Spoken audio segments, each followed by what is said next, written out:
minimum starting speed.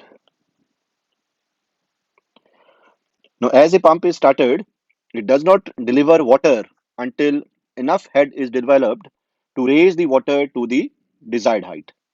So, according to the Euler's equation, so energy transfer per unit mass that we can write as Euler's head, that is the energy transfer per unit weight. So, we can write it as VO square minus VI square divided by 2G plus UO square minus UI square divided by 2G plus VRI square minus VRO square divided by 2G. Now, till the pump starts delivering water, so there is no flow from the I towards the periphery. So, at that time, when we start the pump, the velocities of flow, the fluid velocities are zero. Okay. So, at that time, only the centrifugal pump is applied on the liquid. So, the flow will start as soon as that centrifugal head developed become equal to the total head. So, now when we start the pump, there are no velocities. That means this side is not there, this side is not there. Only the centrifugal head is available. So when we start the pump, the head developed, the Euler head is only UO square minus UI square divided by 2G. Okay. So the minimum head required if is H. Okay. So then I can write this UO square minus UI square divided by 2G equal to H upon hydraulic efficiency. Okay, or this I can write as, now UO I can write as pi DON divided by 60 square minus pi DIN divided by 60 whole square is equal to 2GH divided by hydraulic efficiency. Now further from here I can write pi N upon 60 square into DO square minus DI square equal to 2GH divided by hydraulic efficiency. Now further from this formula, I can write N minimum, that is the minimum speed of the pump to develop a head H, that is equal to 60 divided by pi 2GH divided by hydraulic efficiency into DO square minus DI square. Okay, now this term is in under root. So this is my formula to develop a minimum head of H with a minimum speed Nmin. Okay, so this is the formula for minimum starting speed to develop a head H. Then next is the limitation on suction lift. Limitation on suction lift. Okay, now the suction or negative pressure is developed at the inlet of the centrifugal pump, that is at the eye of the impeller. So this suction pressure or this negative pressure depends upon the height of the pump above the sump level. So that is as similar as to the draft tube of a reaction turbine. Okay. So when this absolute pressure is reduced to a value equal to the vapor pressure of the liquid, that is water, at room temperature, the water starts evaporating. The bubble starts forming. So when these bubble reaches the region of high pressure, then they collapse over there and vacuum is created. When they collapse at certain location, a high pressure wave is created. So that strikes on the surface of the veins or the casing. So that produces the pits or cavities on the veins. So this whole process is called cavitation. This is called cavitation. Okay. Now we have to avoid this cavitation in the centrifugal pump. So therefore, it is necessary that the pump is to be fitted at such a height that absolute pressure or negative pressure at the eye of the impeller does not fall below the vapor pressure of the liquid. Okay, so at the eye, the pressure should be more than the vapor pressure of the liquid. Okay, at the eye of the impeller, the pressure should be more than the vapor pressure of the liquid. At the least, it should be equal to the vapor pressure of the liquid. Okay, so that is the maximum value of suction lift we can find out. Okay, that is the maximum value of suction lift we can find out. Now, if we try to apply the Bernoulli's theorem at, see this diagram uh, over here, at section B and section A, section B and section A. B is on the I side of the impeller and A is at the sump level. So now if I try to apply the Bernoulli's theorem at these two sections, so at section B, I can write now the pressure head, that is HMS plus HS plus Vs square divided by 2G plus the frictional loss in section pipe. This is equal to PA divided by W or rho G plus the elevation head, that is the bottom, plus the velocity head, that is 0. Okay. Now this HMS, now I can write as pressure on suction side divided by W. Okay. Now this value of PS should not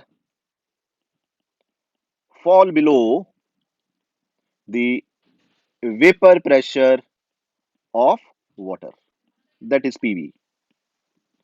Okay. So at the least, this value should be equal to PV. Okay. So now I put this value of PS over here.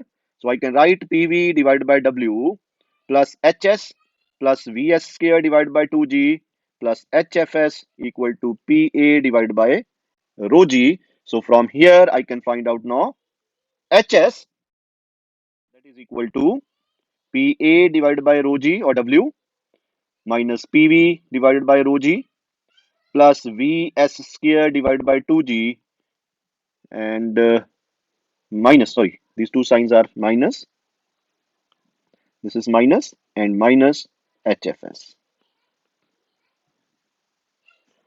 Okay, so the suction height should not be more than this value of HS. So I repeat it again, the suction height should not be more than this value of HS to avoid cavitation.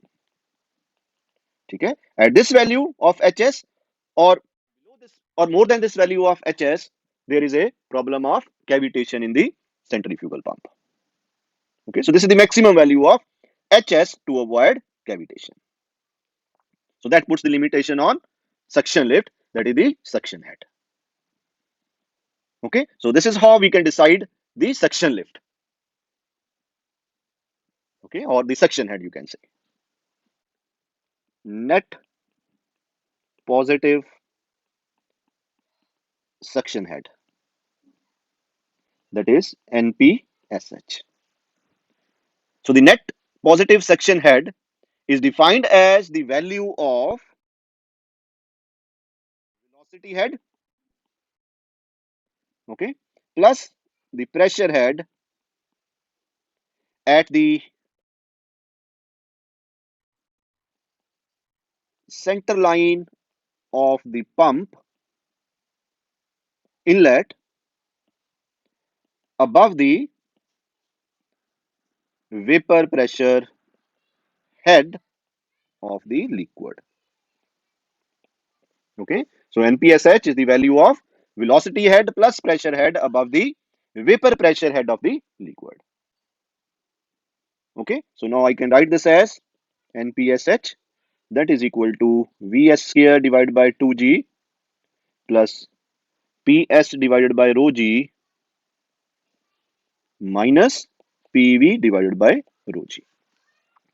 Okay, so this difference is NPSH. Now you can also see from one above equation, that is this one.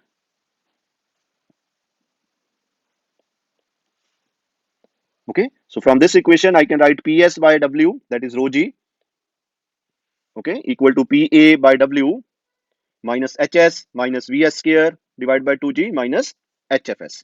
So I can write from this equation as Ps divided by rho g is equal to Pa divided by rho g minus Hs minus Vs square divided by 2G minus HFS. Okay. So now from here you can find out uh, Ps divided by rho g plus Vs square divided by 2G equal to Pa by rho g minus Hs minus HFS. Now you subtract Pv by rho g from both sides. Okay, so I can write Ps divided by rho g plus Vs square divided by 2G minus Pv by rho g equal to Pa by rho g minus Hs minus HFS minus Pv by rho g.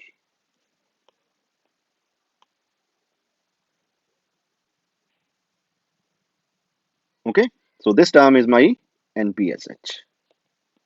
So this should be equal to NPSH. So this is another formula for net positive suction head. Okay, so this is term G, rho G. Proportions for centrifugal pump. So first is the speed ratio. Okay, so it is the ratio of tangential velocity of impeller at outlet. Tangential velocity of impeller at outlet to the quantity under root of 2gh. So I can write the speed ratio is equal to UO divided by under root of 2gh.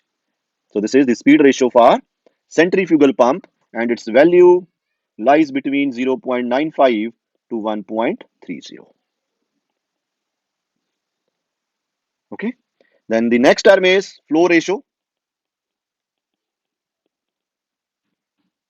Okay. So it is the ratio of flow velocity outlet, that is VFO, to the quantity under root of 2gh. So I can write Kf, that is equal to VFO divided by 2gh under root. This is flow ratio. Its value lies between 0.1 to 0.25 for centrifugal pump.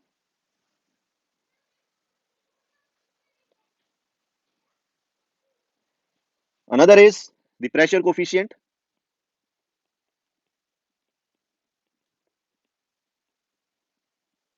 that is Cp, that is 2gh divided by UO square.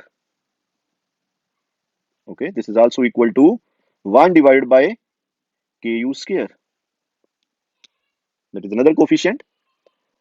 Okay, there is one ratio that is called diameter ratio.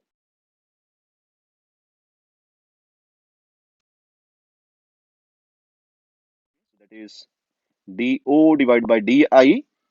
So the ratio of outer diameter of the impeller to the inner diameter. So that is diameter ratio. Okay, then vane angle at outlet.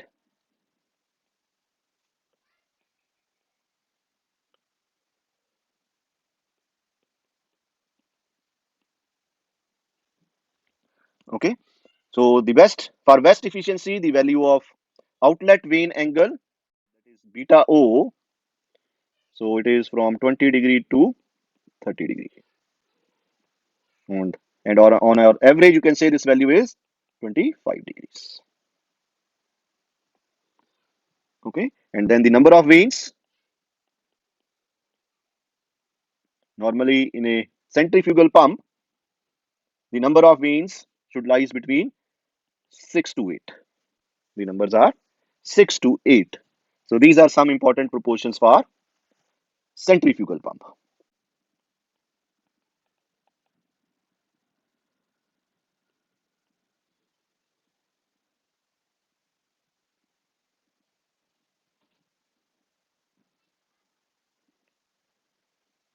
Okay. Now to develop the high head, you have to increase the value of UO. Okay. So however, when we increase this value, the stresses, the centrifugal stresses are also increased in the impeller. Okay. So that limits on the value of increase in UO. Ultimately, that limits on the value of the high head developed by the centrifugal pump. So this implies that centrifugal pump with one impeller cannot be used to raise high heads. So ultimately now to raise the liquid at much higher heads, we have to increase now the number of the impellers. So more than one impeller are needed to develop the high heads. So more than one pumps or one impeller is needed to develop the high head.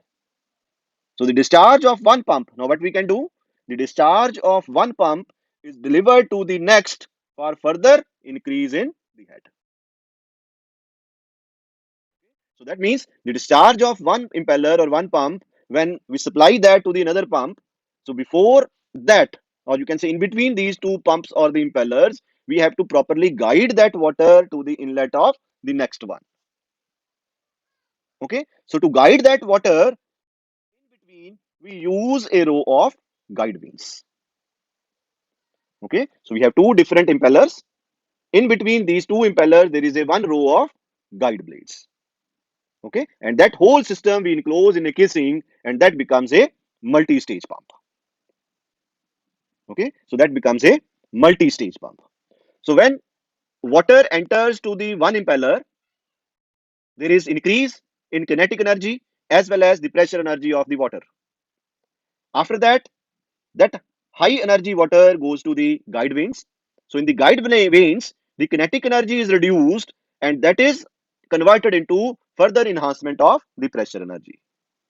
So when the liquid or water is coming out from the guide vanes, the liquid has high pressure energy as compared to first one, but lower kinetic energy at the entrance to the guide vanes. So then water enters to the next impeller. So in the next impeller again, there is increase in kinetic energy as well as in the pressure energy. Okay. And again, at the outlet of second impeller, the water comes out with high pressure energy as well as kinetic energy. That high kinetic energy is again converted into the pressure energy when it passes through the casing. Okay. So ultimately, at the outlet of the pump towards the delivery side, we have a water or a liquid with high pressure energy but with less kinetic energy. That is our requirement. This is how this multi-stage pump works. Now you can also see in this diagram. Okay. So we have the first impeller over here. Water enters from this side. Okay. So water comes out from the impeller. Then it goes to the guide vanes. Here is the rows of guide vanes. So after guide vanes, it goes to the eye of the next impeller. Okay. And then it again comes out from the second impeller. Okay. So this is how two different impellers and one row of guide blades is mounted on a single shaft in case of multi-stage pump. So when we talk about the energy transfer, see this diagram.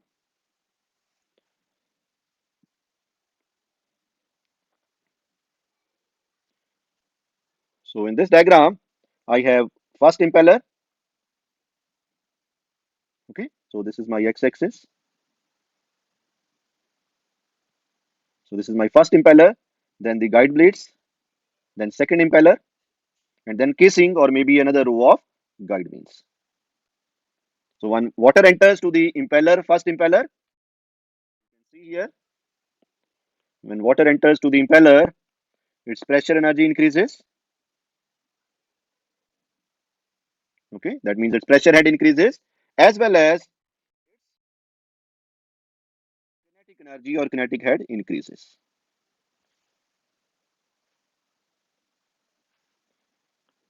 Okay, so when It passes through guide vanes. You can see in guide vanes what happened. There is further increase in pressure head, okay, at the loss of kinetic head. So in the guide vanes, there is a diffuser. There is an increase in cross-sectional area within the guide vanes. So that reduces the velocity, and that reduction is converted into high pressure head. Okay, and then again water enters to the next impeller. So when it goes to next impeller, again there is a rise of pressure head, and there is a rise of kinetic head.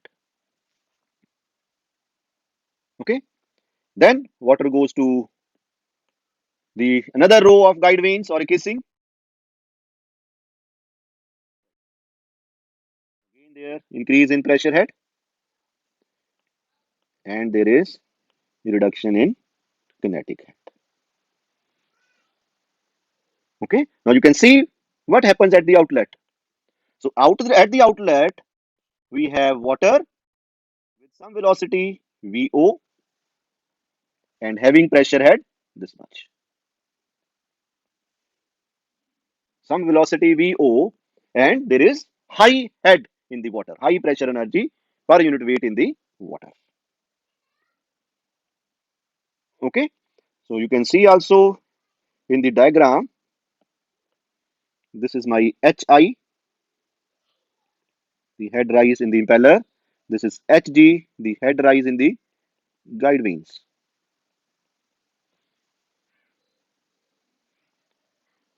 Okay, this is up to here.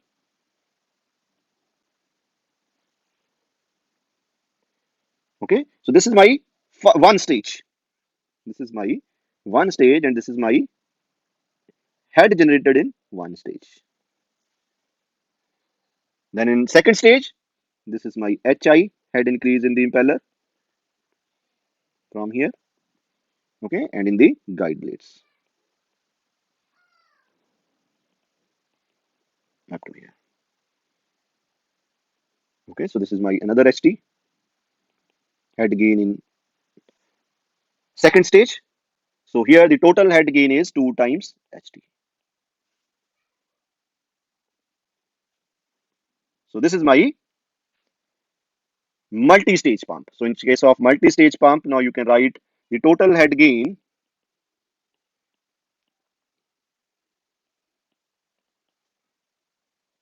okay, or you can say total head developed,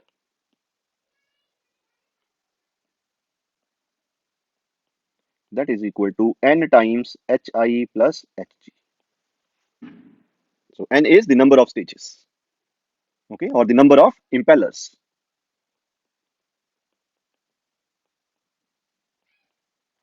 or the number of stages. So this I can write as N times HT. So HT is my total head rise in one stage. Okay. HI is the pressure head rise in one impeller, and HG is the pressure head rise in guide vanes. Okay. So this is how I can find the total head developed in the multi-stage pumps. The next is the pumps in parallel.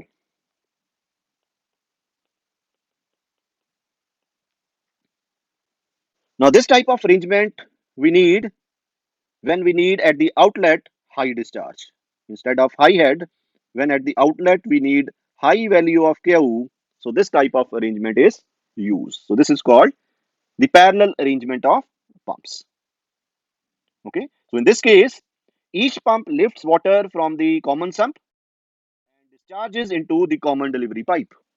So here you can see this is the common sump, and the water delivers to the common delivery pipe.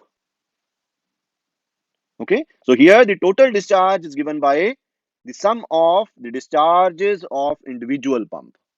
So you can see here, so the total discharge I can write as the Q1 plus Q2 and so on. Okay, so this is what happened in this arrangement.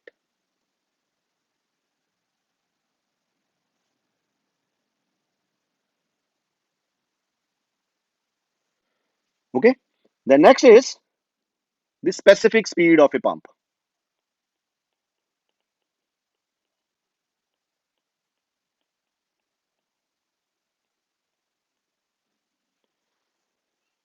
So as in case of a turbine, the specific speed of a pump is used to compare the performance of different types of pumps. So similar to turbines, we have a concept of specific speeds in pumps also. And in pumps, it is used to compare the performance of different types of pumps. So specific speed of a centrifugal pump is defined as the speed of a geometrically similar pump that delivers a unit quantity of water against a unit head,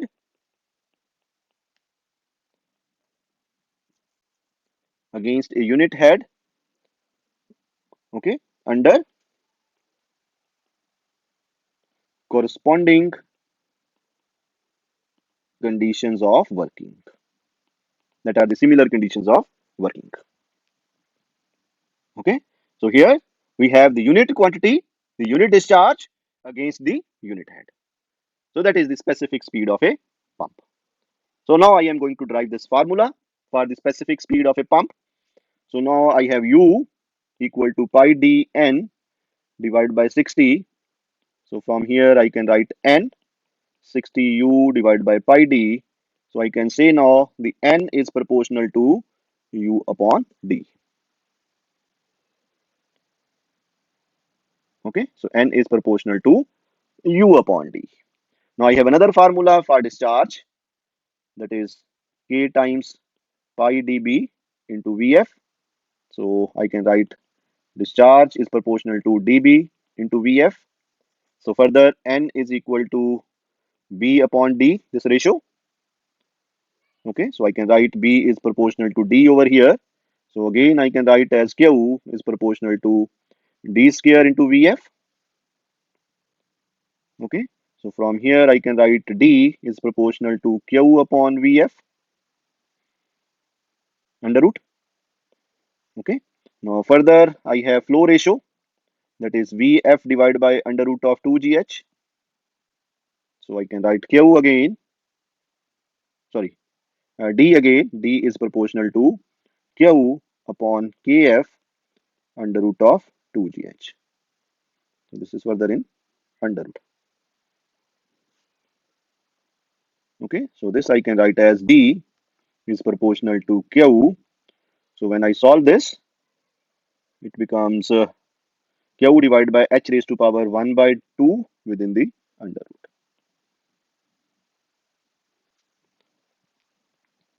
Okay, then next I have one more formula for Ku, that is U upon 2gh under root. Okay, so from here I can write U as Ku under root of 2gh, and further U is proportional to uh, Ku is constant, 2g is constant, proportional to under root of h. Okay, so now I use these two values of d and u into this equation. Put these two values of d and u into the formula of n. So now I can write as n is proportional to under root of h divided by q upon h raised to power 1 by 2 under root. Okay, this is further proportional to under root of h divided by under root of q into h raised to power 1 by 4. Okay, further I can write it as h raised to power 3 by 4 divided by under root of q. Okay, now further I can write it as n equal to now the constant of proportionality h raised to power 3 by 4 under root of q, where c is constant now, constant of proportionality. So now I use here the definition of specific speed. So according to that definition, when H and Q they are reduces to unity, okay, my speed becomes equal to ns. Okay, so now you can see here in this formula, when H and Q becomes 1, my n becomes equal to ns. So that means the value of constant now is equal to ns. Okay, so put this value of constant into this formula. So now I can write as n is equal to ns h raised to power 3 by 4 under root of q. So now you can write ns is equal to n under root of q